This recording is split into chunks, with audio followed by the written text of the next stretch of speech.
Assalamualaikum warahmatullahi wabarakatuh, teman-teman semuanya. Selamat datang kembali di channel Deva Ilhami.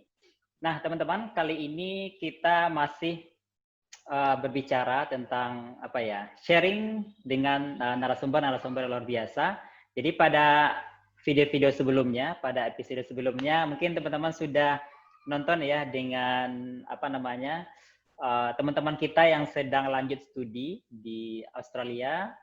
Ada Mukni kemarin itu sama Bang Syukri gitu ya. Dan kedua mereka itu adalah dari awardee LPDP. Nah, teman-teman, kali ini, di depan layar teman-teman sekarang ini juga narasumber luar biasa gitu ya.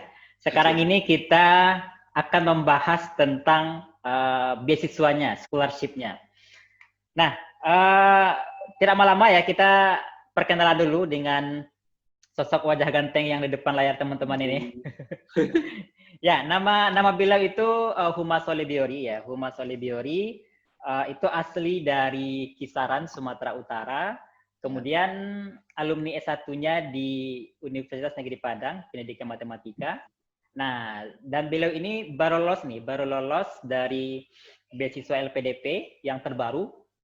Jadi ini sangat tepat sekali bagi teman-teman untuk kita sharing dengan Huma ini untuk bagaimana sih LPDP dengan kebijakan terakhirnya. Nah, dan Huma ini dia akan lanjut studi insya Allah ke Universitas Pendidikan Indonesia, UPI Bandung, Pendidikan Matematika. Ya, ya? Ya, benar, Bang. Nah, oke teman-teman. Sekarang silakan Huma, perkenalkan diri. Ada nggak yang perlu diperkenalkan kepada teman-teman lainnya? Iya, Assalamualaikum warahmatullahi wabarakatuh. Waalaikumsalam warahmatullahi wabarakatuh. Ya, sebelumnya saya terima kasih kepada senior saya, sekaligus panutan lah kalau bisa dibilang ya. Dari masa kuliah dulu beliau sangat banyak membantu saya, terutama dalam hal motivasi buat belajar gitu. Nah, kalau dengan beliau ini saya kenal sudah dari tahun 2013. 2013 saya awal masuk, pertama kali menginjakkan kaki di Kota Padang. Nah, kemudian bertemu dengan sosok yang sangat luar biasa, yaitu kalau saya manggilnya abang ya, karena kan tingkatan senior di kampus. Kebetulan juga kita juga dekat dulu di organisasi seperti itu. Nah, awal perjumpaan beliau ini, saya cerita tentang abang ya, apa ya? Jadi kan kita cerita juga tentang narasumber, tentang wawancara ya. Nah, jadi beliau ini adalah salah seorang mahasiswa yang sangat luar biasa di kampus. Jadi berkat keluar biasaan beliau tersebut dari prestasi-prestasinya itu adalah salah satu hal yang memotivasi saya, adalah salah satu yang faktor yang membuat saya mungkin berhasil saat sekarang ini. Nah, kalau saya sendiri, saya tadi seperti yang disampaikan oleh Bang Deva, saya berasal dari Kota Kisaran, ya, Provinsi Sumatera Utara. Nah, tadi S1-nya juga disebutkan sama Bang Deva di Universitas Negeri Padang dengan jurusan matematika. Nah, alhamdulillah kemarin di tahun 2019 ya, di tahun 2019 saya lulus LPDP untuk yang kedua kali. Nah, gitu. Mungkin itu aja, Bang, singkatnya dari saya. Oke, ya. Jadi ternyata ini Uma ini sudah mengikuti 2 kali tes LPDP. Jadi nanti kita tanya-tanya nih, kenapa kira-kira yang membuat Uma dalam tanda kutip keberhasilan tertunda gitu ya di 2017 ya Mbak ya, yang pertama kali ikut. 2018 Bang. Oh, 2018 pertama kali ikut. Oke, teman-teman, sekarang kita lanjut saja membahas tentang LPDP. Sekilas LPDP ini adalah sebuah lembaga di bawah Kementerian Keuangan yang mengelola dana pendidikan, beasiswa dan riset ya khususnya di sini. Dan kalau nggak salah itu teman-teman bisa cek di web LPDP, itu sudah lebih 24.000 awardee LPDP per 1 Januari 2020 ya, Maya. Iya, benar. Sudah sudah banyak juga ya. Sejak kalau nggak salah saya LPDP itu tahun 2013 lah mungkin ya, 2012-2013 itu mulai launchingnya, dan saat ini sampai 2020. Nah, Uma, sekarang kita bahas ini, Uma, sebenarnya pada waktu kita tes LPDP itu tahapannya seperti apa yang harus kita lakukan, Oma? Ya, sebenarnya kalau untuk tahapan LPDP itu kan kebijakan per tahunnya dia bisa jadi berbeda gitu ya. Seperti Bang Deva juga ya award di LPDP di tahun 2015 ya Bang? Ya, 2015. 2015. Nah, mungkin kebijakan yang dilakukan oleh LPDP atau yang dikeluarkan LPDP dengan tahun-tahun sekarang ini tuh ada mengalami perubahan. Nah, perubahan tersebut mungkin ya hasil dari evaluasi mereka telah berdasarkan pengalaman mereka dalam melaksanakan seleksi seperti itu.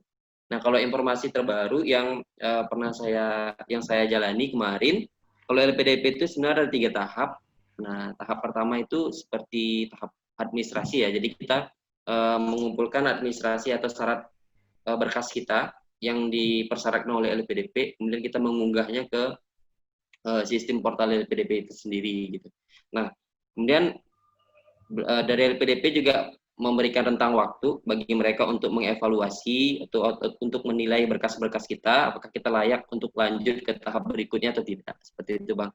Nah, tahap yang kedua ini mungkin yang jadi pembeda dengan dengan LPDP tahun-tahun sebelumnya, seleksi LPDP tahun sebelumnya.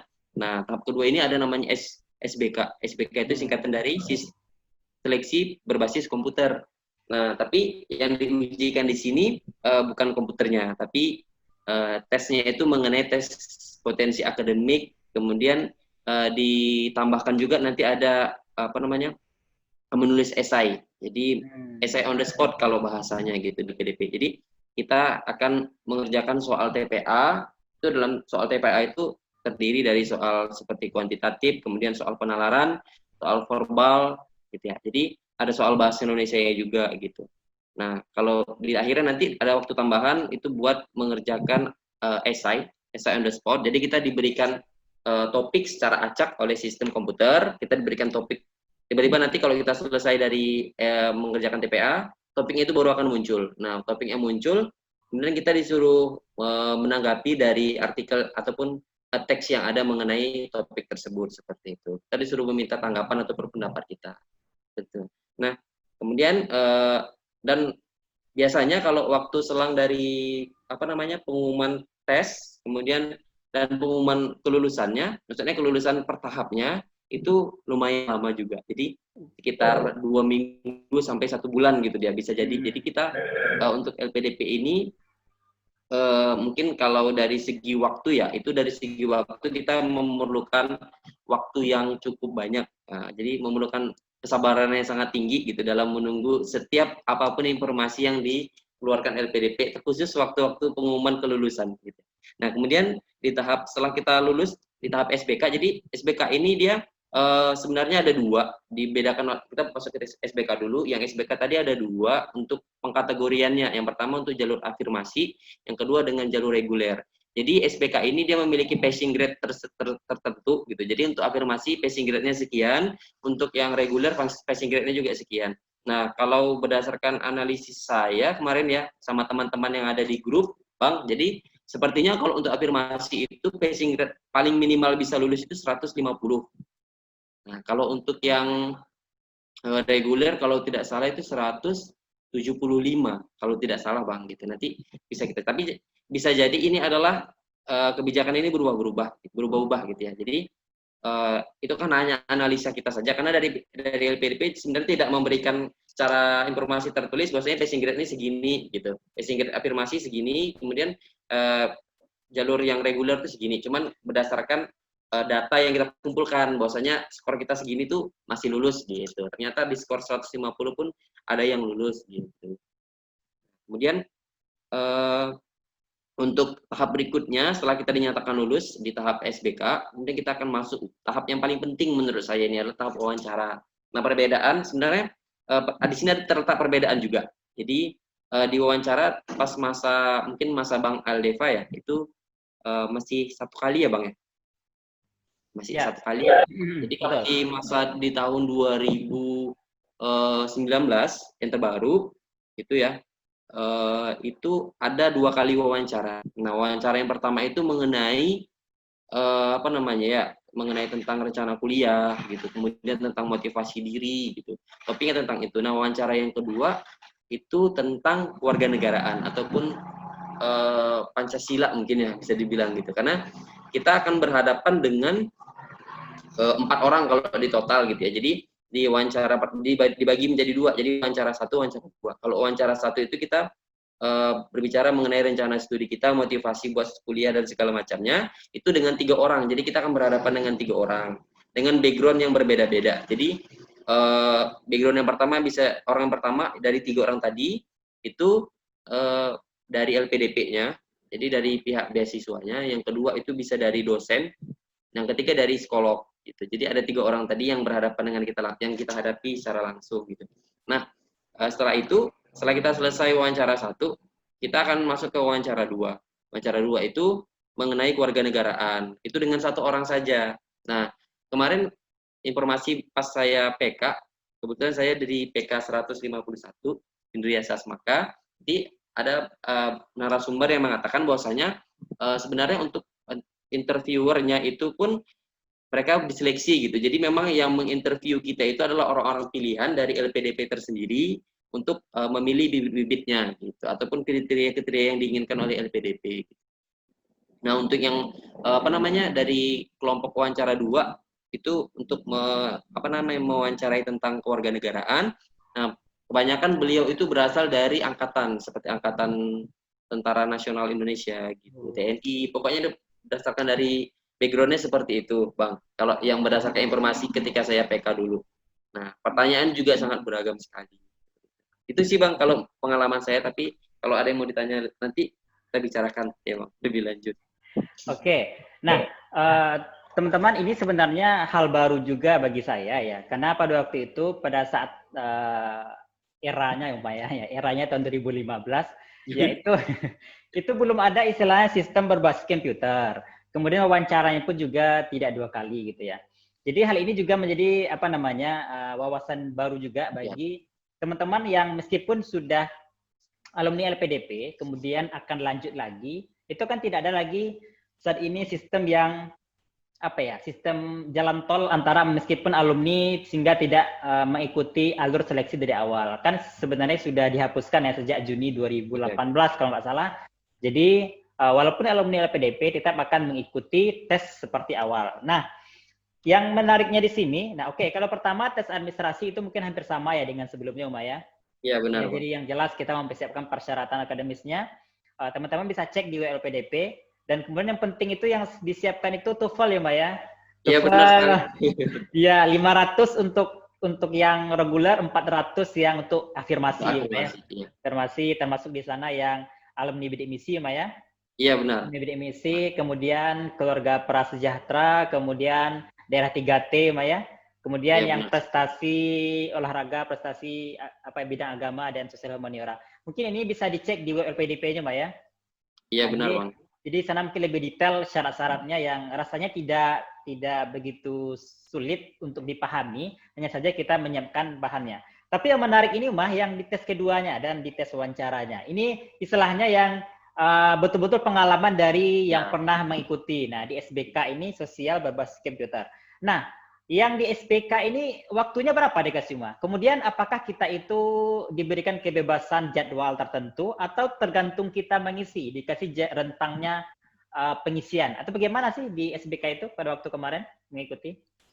Iya, Pak. Jadi setelah kita dinyatakan lulus untuk tahap administrasi, nah kemudian biasanya kalau pemberitahuan itu ada SMS notifikasi dari LPDP. Jadi setiap bagi calon peserta seleksi itu akan diberikan SMS notifikasi dari LPDP, karena nanti di awal di pendaftaran kita masukkan nomor handphone. Nah, pastikan nomor handphone yang kita masukkan tuh selalu aktif seperti itu.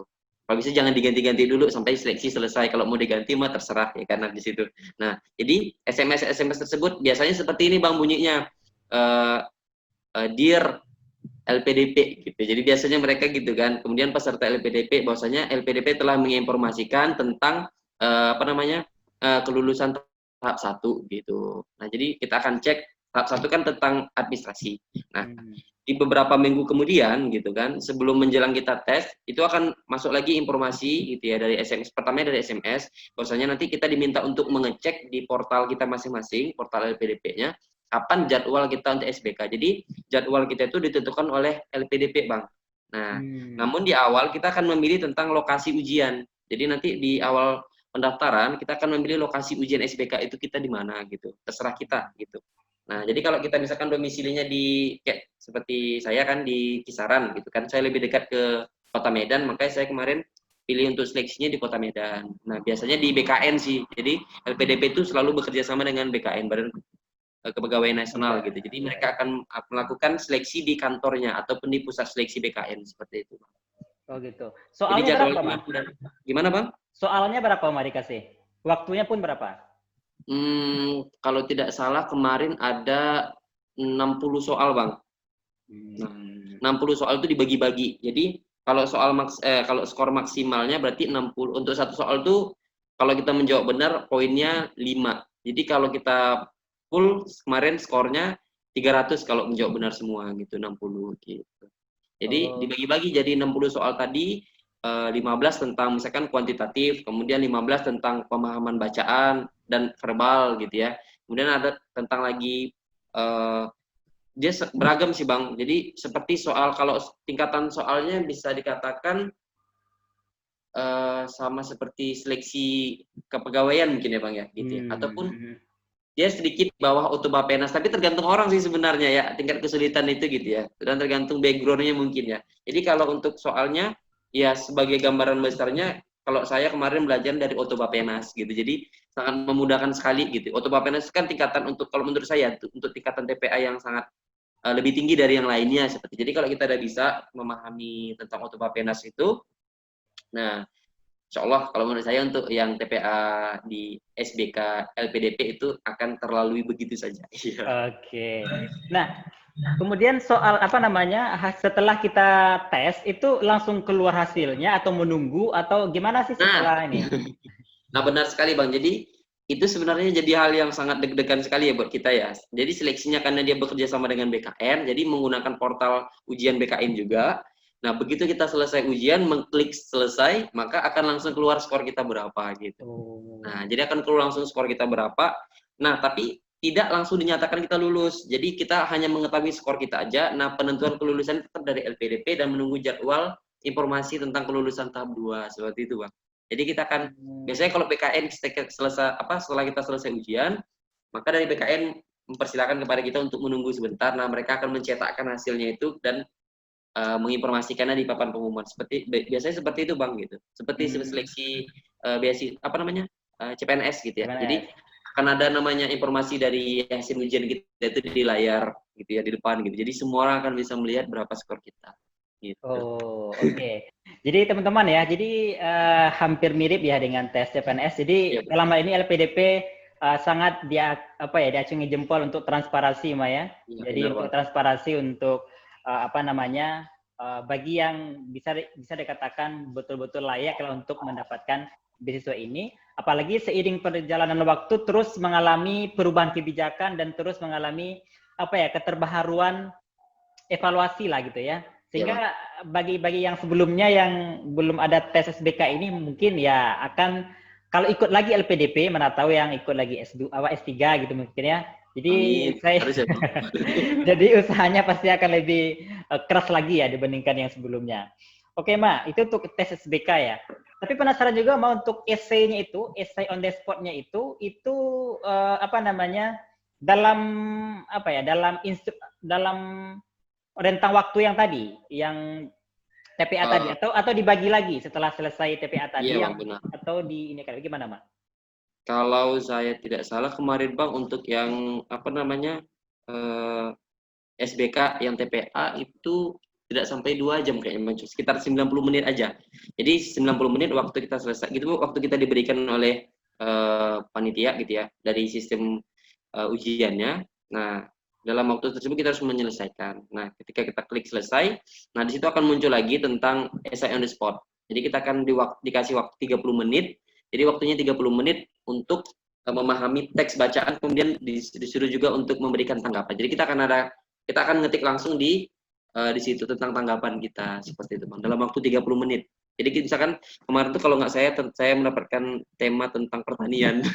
Jadi Nah, sangat di luar konteks sekali ya, sangat di luar apa namanya background sekali. Tapi itulah hal yang menjadi apa namanya tantangan buat kita tersendiri. Jadi bahwasanya kita harus sering update tentang informasi-informasi apapun yang ada di negara kita gitu. Jadi biasanya kalau saya sebagai apa namanya sebagai bantuan buat saya kemarin kami ada buat grup Bang. Jadi seperti ada grup pejuang-pejuang seperti itulah. Jadi ceritanya seperti itu kan. Jadi buat grup-grup pejuang. Jadi akan sharing-sharing tentang pengalaman-pengalaman peserta yang mungkin tahun kemarin-kemarin juga ikut seperti itu. Jadi tema-temanya sangat banyak Bang. Jadi ada tentang pertanian, bisa tentang kemarin pas masa-masa saya tentang apa namanya tentang hitsnya tentang pemilu gitu ya, tentang pemilu, kemudian tentang bisa jadi tentang apa lagi ya, pokoknya tentang Freeport gitu ya, pokoknya banyak-banyak informasi tentang itu Bang. Kalau masa-masa kemarin juga tentang teroris gitu, jadi akan banyak sekali informasi-informasi seperti itu yang seputar tentang yang terjadi di Indonesia. oh ya, jadi memang kita harus selalu ya memperbaharui isu-isu terhangat gitu ya, Mbak ya, Iya, yang isu berkemungkinan terhangat. bisa masuk gitu ya di tes esai. Nah, terakhir nih yang di tes yang ketiga wawancara. Nah, ini juga berbeda dengan di yang sebelum-sebelumnya. Nah, di wawancara ini kata Uma tadi ada dua ya, ada dua Ya, istilahnya dua jenis ada dua gitu kan, sisi. dua sesi ya, dua sesi. Kalau dulu waktu itu kan nggak ada, cuma satu kali sesi Iya, yang reviewer, interviewernya itu ada 3 orang, satunya adalah dari psikolog. Dan mereka membahas ya apa namanya alasan dari masuk LPDP ini, kemudian lanjut studi, ya lebih arah ke sana lah gitu. Nah, tapi yang menariknya di sini ya dari kebijakan terbarunya ada dua gitu ya, iya benar. sesi satu sesi pertama tentang membahas kuliah ya, sesi Iya kedua benar. tentang kewarganegaraan. Nah, pertanyaannya, apakah waktu Uma kemarin Uma tetap mengikuti kedua-duanya atau yang mengikuti ini adalah orang yang khusus jalur untuk luar negeri gitu? Atau bagaimana Oh. kemarin?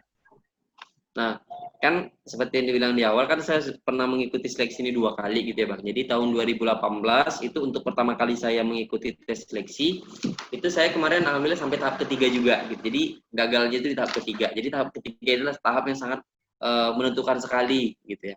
Walaupun nilai SBK kita itu tinggi ya, jadi walaupun nilai skor SBK kita itu poinnya tinggi, itu tidak menjamin bahwasanya kita akan lulus LPDP. Nah, yang menjamin itu adalah tatap langsung dengan para interviewer gitu. Jadi pandai-pandai kita mencari apa namanya memberikan yang terbaik lah dari diri kita gitu ya.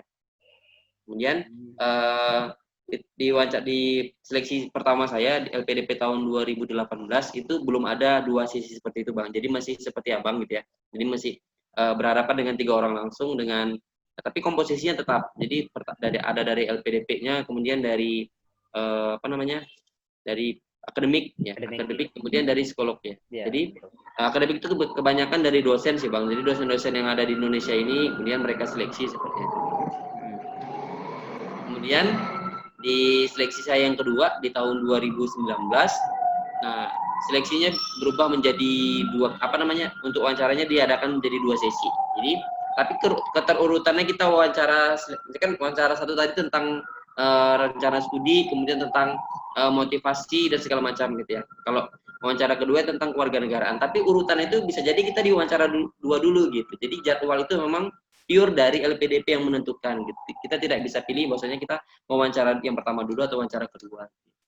Nah, bisa jadi kita seleksi dalam 3 hari Bang gitu. Jadi kita akan terpisah. Oh ya, untuk seleksi wawancara ini itu tahap terakhir ya. Jadi di awal itu kita akan ada namanya cek administrasi Bang. Jadi cek berkas gitu. Jadi berkas-berkas yang kita upload itu kita akan apa namanya? Kita verifikasi dulu, verifikasi dokumen namanya. Jadi kita akan verifikasi dokumen dulu, kemudian setiap yang wawancara harus mengikuti verifikasi dokumen terlebih dahulu. Nah, tapi untuk wawancaranya nanti dari LPDP menentukan apakah wawancara 2 dulu atau wawancara 1 dulu gitu. Itu sih Bang. Nah, di pertanyaan ini gimana, Mbak? Pertanyaan di kewarganegaraan itu seperti apa sih? Maksudnya dia menanyakan apa gitu sebenarnya di situ? Penasaran juga. Mungkin gini, itu sebenarnya kan hal yang baru juga ya. Iya. Jadi pertama kali saya itu ini jadi pengalaman yang luar biasa juga sih sama pewawancara. Jadi pewawancara itu sebenarnya memainkan emosi kita sebenarnya di dalam wawancara itu gitu. Terutama yang saya rasakan Bang, ketika wawancara itu kan ada wawancara 1, wawancara 2. Kebetulan saya kemarin dapat verifikasi dokumen, kemudian wawancara 1, wawancara 2. Jadi memang lurus gitu urutannya. Jadi cuma 1 hari selesai dari pagi. Pokoknya begitu saya keluar dari verifikasi dokumen, langsung masuk wawancara 1, keluar dari wawancara 1, langsung masuk wawancara 2. Jadi sangat terurut. Bahkan ada teman saya sampai 2 hari gitu. Jadi verifikasi dokumen hari ini gitu kan, besoknya baru wawancara kedua-duanya. Ada yang 3 hari. Hari ini verifikasi dokumen aja pulang, terus besoknya wawancara 1, terus besoknya lagi wawancara 2 gitu Bang. Jadi sebenarnya jadwal itu memang dari mereka. Intinya kita harus kapanpun kita dijadwalkan kita harus siap. Nah, untuk pertanyaannya, untuk yang keluarga negaraan ini kemarin dia menanyakan tentang kayak Abang bilang tadi ya, isu-isu hot yang ada di isu-isu panas gitu ya, tapi nggak sampai terbakar ya. Jadi jadi isu-isu kayak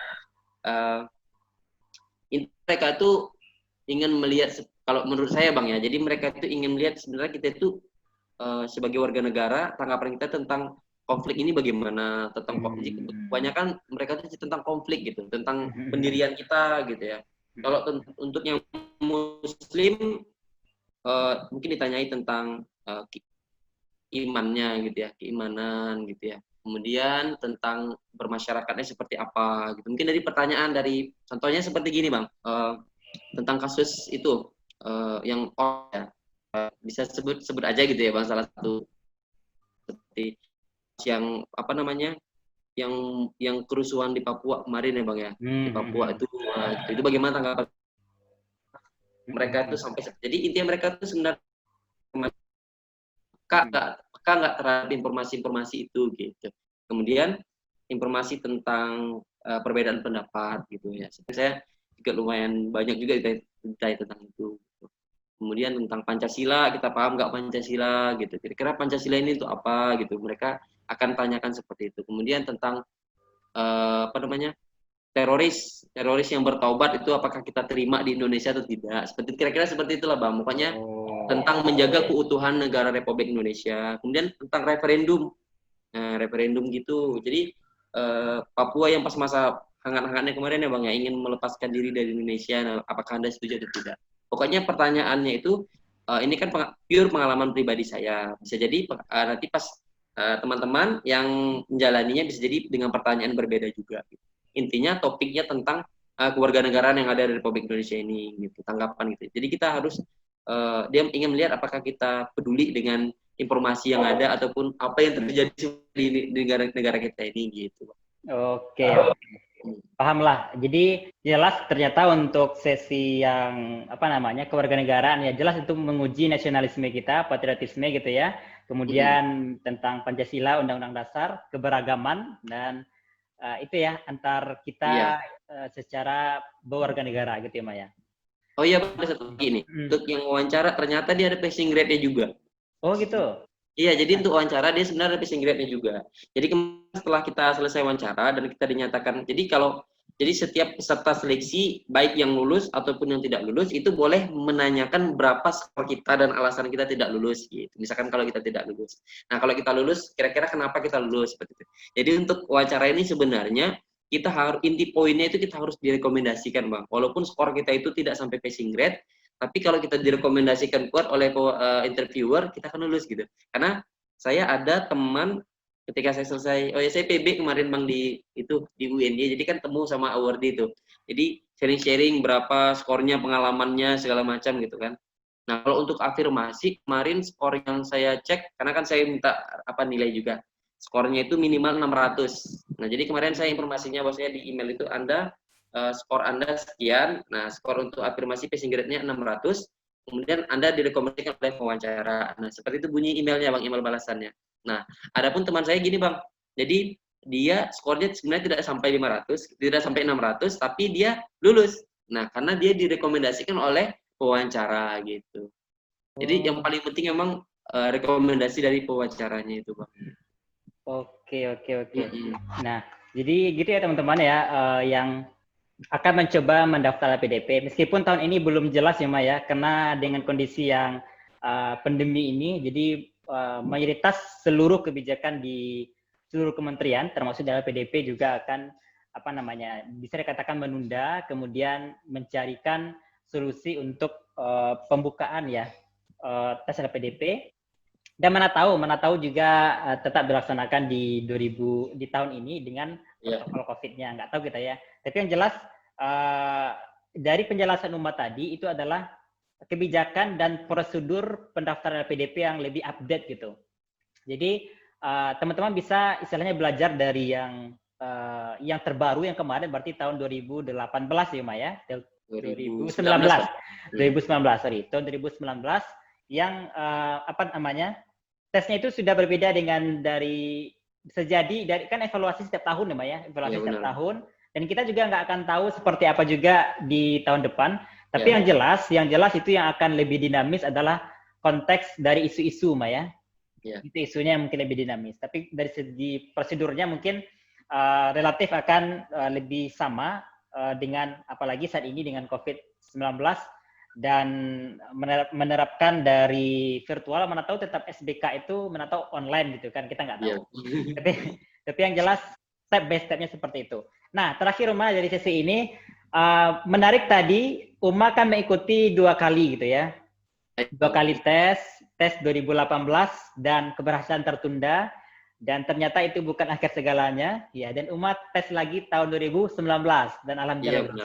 Nah, kira-kira apa yang bisa Uma berikan sejenis tips kepada teman-teman, memberikan motivasi lah gitu ya kepada teman-teman yang akan mengikuti tes LPDP.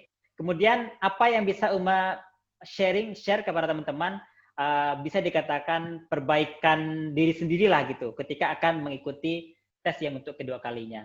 Istilahnya memperbaiki rasanya atau ingin meningkatkan dalam tanda kutip barangkali menurut kita kesalahan gitu ya yang kita ini kan perbaiki lebih lanjut. Mungkin gitu Mas, silakan Mas.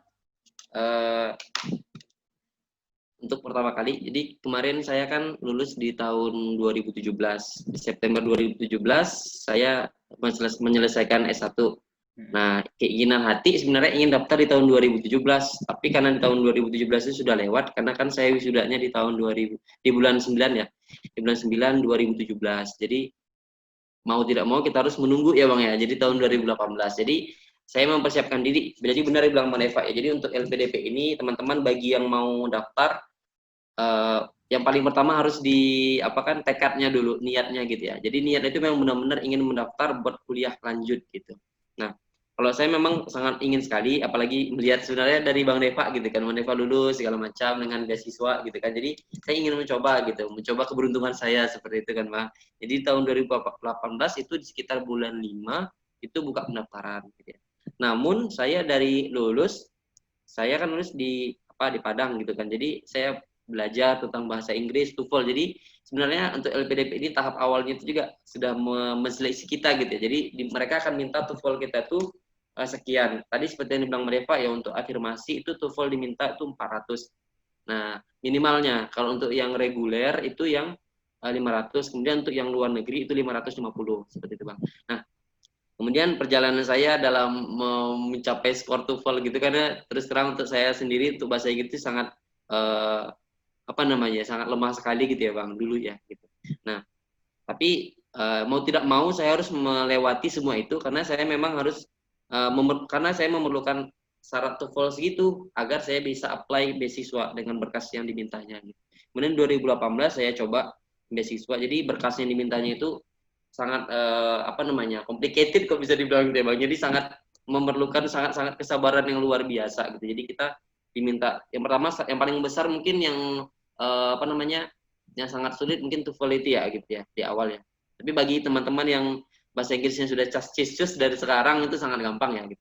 Jadi TOEFL yang dimintanya itu TOEFL ITP. Bisa nggak yang lain? Boleh. Jadi ada kayak IPT, PBT gitu. Jadi yang IELTS juga ada gitu ya. Jadi di awal itu kita harus apply. Jadi kalau seandainya kita ada TOEFL, jadi ada TOEFL kayak TOEFL bahasa Arab Bang. Jadi bahasa Arab itu juga bisa apply gitu. Kayak teman saya kemarin PB, jadi dia bukan mengapply yang itu yang sertifikat ITP bahasa Inggris, tapi dia apply yang itu, masukkan yang TOEFL-nya gitu. Jadi dia pelatihan bahasanya tetap bahasa Inggris gitu. Tapi syarat awalnya itu kayak ITP bahasa Arab, bahasa Inggris, kemudian bahasa Arab dan lain-lain. Tergantung misalkan kalau kita ke luar negeri, ke Prancis ataupun kemana, itu ada sertifikat bahasa yang dimintanya.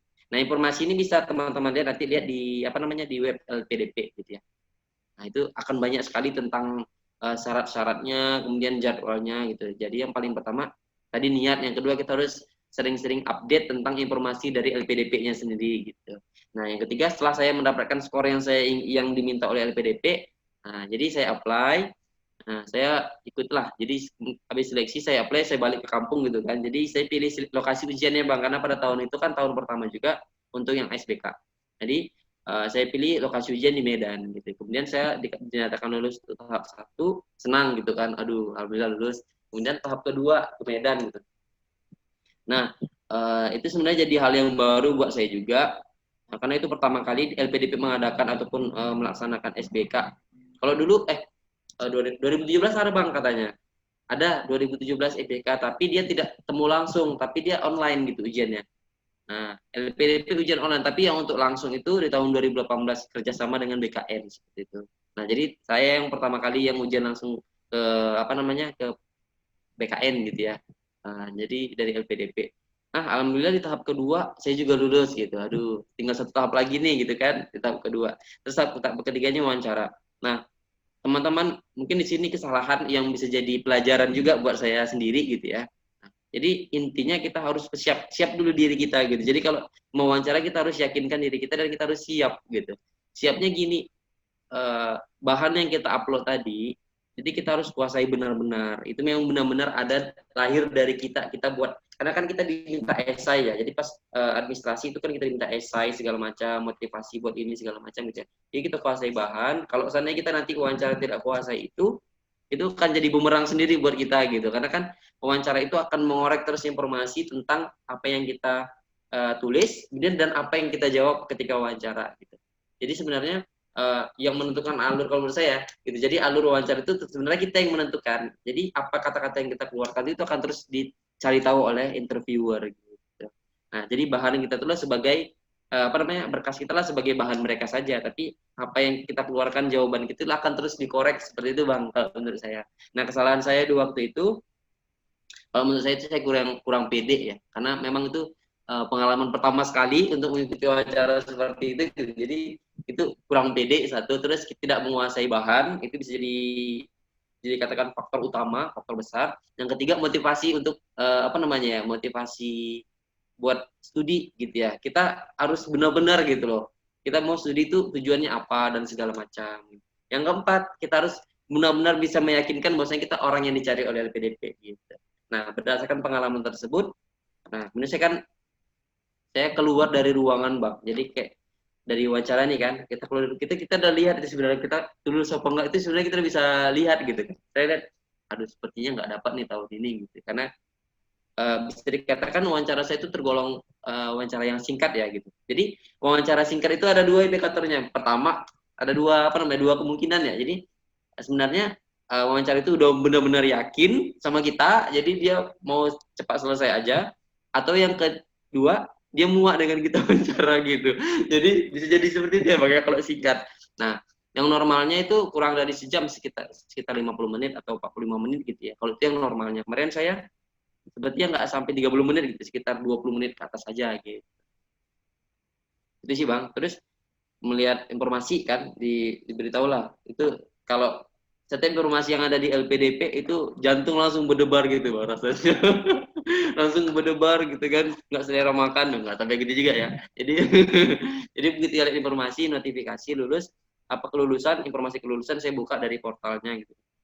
Ya ketika buka pertama kali itu langsung tetot gitu kan, itu rasanya seperti kayak lebih sakit ditolak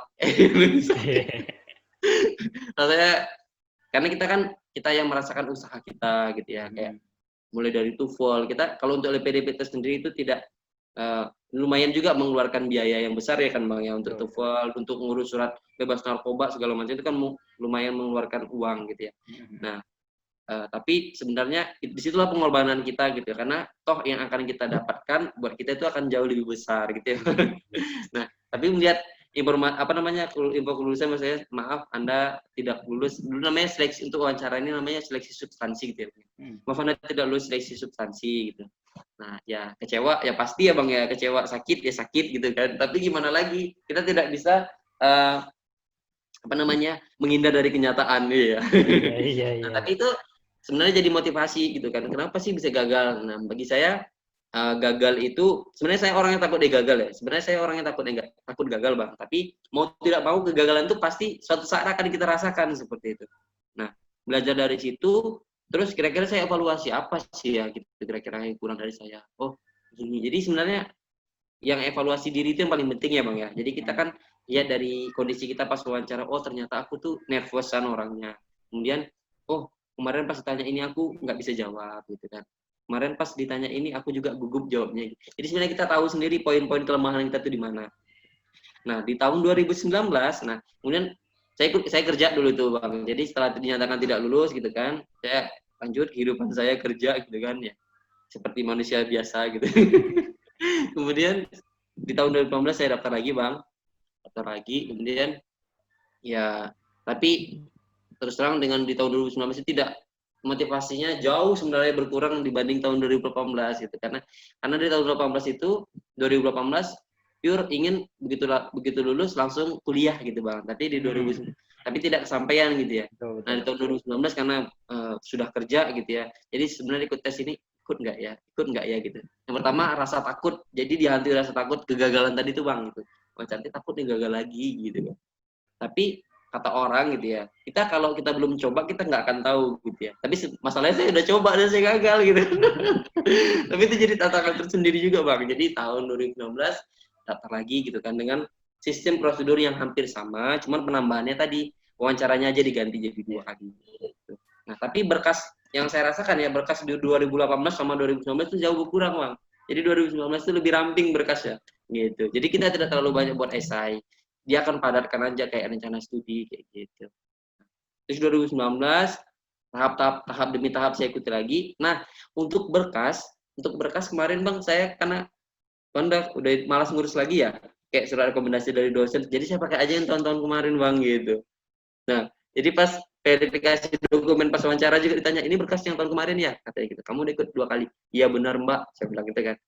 Tapi nggak apa-apa kan Mbak? Iya nggak apa-apa, orang udah lulus apa? Tahap 1 kan administrasi itu. Jadi kalau intinya di tahap 1 kalau kita lulus, ya udah berkas kita itu diterima gitu loh. Jadi yang saya pakai kemarin TOEFL, karena TOEFL sertifikat TOEFL kan dia berlaku 2 tahun.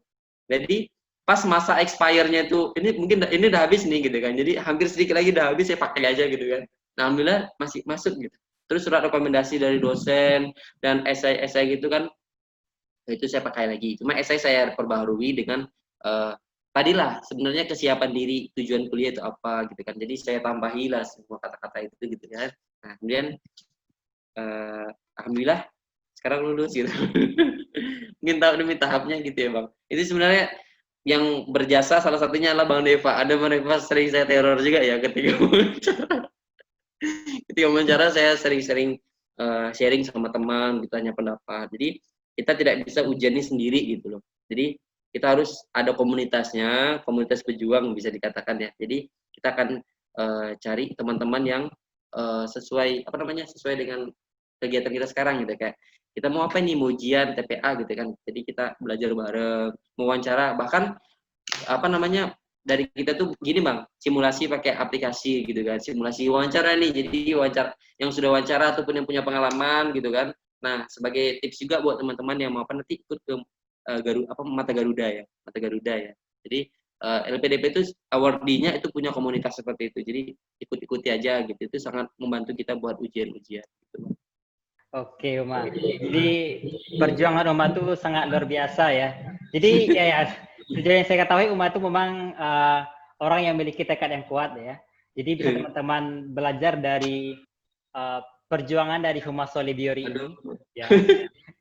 Jadi teman-teman, yang pertama, yang jelas rezeki kita itu sudah diatur ya, selama kita berusaha, betul ya Uma ya? Iya benar Bang, Jadi betul. meskipun kita gagal di tahap pertama, tapi ketika ada sebuah terdengar kesempatan atau peluang untuk yang kedua kalinya, apa salahnya kita akan mencoba lagi gitu kan? Dan ternyata itu dibuktikan oleh Uma, dan memang rezekinya itu adalah di tahap kedua gitu. Dan mungkin itulah alasan kenapa Uma itu sedikit diuji dulu di tahap pertama. artinya dalam tanda kutip gagal gitu ya, dan keberhasilan tertunda lah gitu. Dan hikmahnya adalah teman-teman hari ini bisa mendengarkan dari dua jenis rangkaian kegiatan dari LPDP ini yang bisa diceritakan oleh Uma gitu ya, yang bisa menjelaskan pada dua tahap yang dia lalui ini gitu ya. Dan mudah-mudahan bagi teman-teman yang akan mengikuti LPDP ini, mudah-mudahan lolos Uma ya.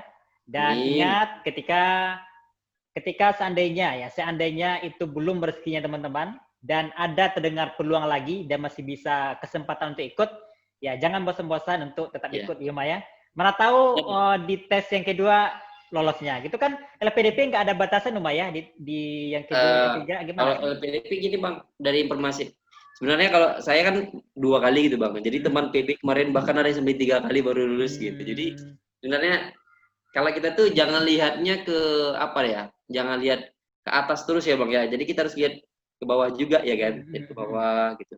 Kalau lihat ke bawah itu kan berarti ada orang yang lebih mungkin kondisinya lebih memprihatinkan, nggak memperhatikan ya, maksudnya lebih lebih tidak dari kita gitu. Jadi tapi kita lihat motivasinya Bang gitu. Jadi sebenarnya LPDP itu melihat seberapa tekad kita buat kuliah gitu ya. Jadi interviewer kan ini kan ada psikolog gitu ya pas wawancara.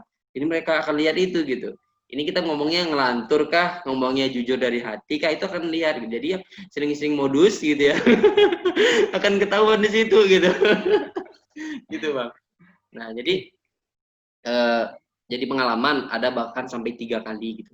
Nah, kalau untuk LPDP Bang, berdasarkan informasi yang saya dapat gitu, kalau seandainya kita sudah sampai tahap wawancara, nah kita terbatas Bang untuk ngikutnya. Tapi kalau kita masih gagalnya di tahap administrasi ataupun SBK gitu, itu masih bisa kita ikuti. Tapi kalau untuk yang udah sampai ke tahap wawancara, sepertinya itu hanya bisa ikut 2 kali lagi gitu. Itu dibatasi 3 kali gitu. Itu sih informasi yang saya tahu sampai sekarang. Tapi kalau sampai ada informasi lebih lanjut, nanti sebenarnya ada di LPDP sih panduannya seperti itu. Oke, jadi artinya teman-teman ya, kita memang harus mempersiapkan betul, dan ketika kita hanya dibatasi ya sebagaimana di informasi Uma tadi 3 kali maksimal untuk wawancara. Jadi artinya teman-teman kalau seandainya belum berhasil di pertama, ikutlah yang kedua dan sampai di terakhir. Kalau seandainya di terakhir itu belum juga, berarti memang baru kita tahu bahwa itu belum rezeki kita, dan mana tahu diganti dengan rezeki yang lain gitu ya. Nah, itu bisa menjadi informasi juga bagi teman-teman yang menonton video ini, dan terima kasih kepada Uma Salebiori yang telah menceritakan pengalamannya dari awal sampai akhir dan secara detail gitu ya. Pahit ya Bang. Pengalaman pahit berbuah manis gitu ya. Iya. Jadi memang intinya teman-teman ya, jangan lupa terus untuk ketika teman-teman sudah bertekad dan ingin gitu ya, karena ini konteksnya adalah lanjut studi, dan teman-teman sudah bertekad bulat untuk lanjut studi, kejarlah tekad itu dan dengan motivasi yang kuat, tentu diiringi dengan usaha atau ikhtiar yang lebih maksimal gitu ya. Dan teman-teman semuanya, kita doakan buat Uma tetap sukses untuk lanjut studi di S2 gitu ya. Dan mudah-mudahan juga teman-teman yang akan berencana atau sedang mempersiapkan diri untuk mengikuti LPDP juga dimudahkan dan bergabung di keluarga besar Awardi LPDP. Ya, terutama bagi saya juga sebenarnya sangat ingin sekali bergabung lagi untuk di lanjut studi S3 aja. Gampang. Ya Uma, terima kasih banyak atas waktunya teman-teman semuanya yang telah mendengarkan cerita ini. Mudah-mudahan jadi amal ibadah dan menginspirasi bagi teman-teman yang mendengarkan video ini. Yang jelas jangan lupa untuk terus share video ini, mana tahu dengan mendengarkan cerita ini ya share, dan teman-teman yang lainnya tergugah untuk terus semangat mengikuti. Bisa dalam tanda kutip ini adalah sebuah kompetisi menunjukkan bahwa kita itu layak untuk mendapatkan sesuatu tersebut. Intinya jangan takut gagal ya Bang ya. Oke, betul. Jangan takut gagal. Terus mencoba. Terus mencoba. Sampai titik darah penghabisan gitu ya. Iya, sampai titik. Oke teman-teman semuanya, jangan lupa untuk terus subscribe, share, dan like video ini. Kemudian nantikan untuk sharing session di minggu-minggu selanjutnya dengan orang-orang yang luar biasa dan menginspirasi teman-teman semuanya. Sampai jumpa. Terima kasih Mas Salebiori. Assalamualaikum warahmatullahi wabarakatuh.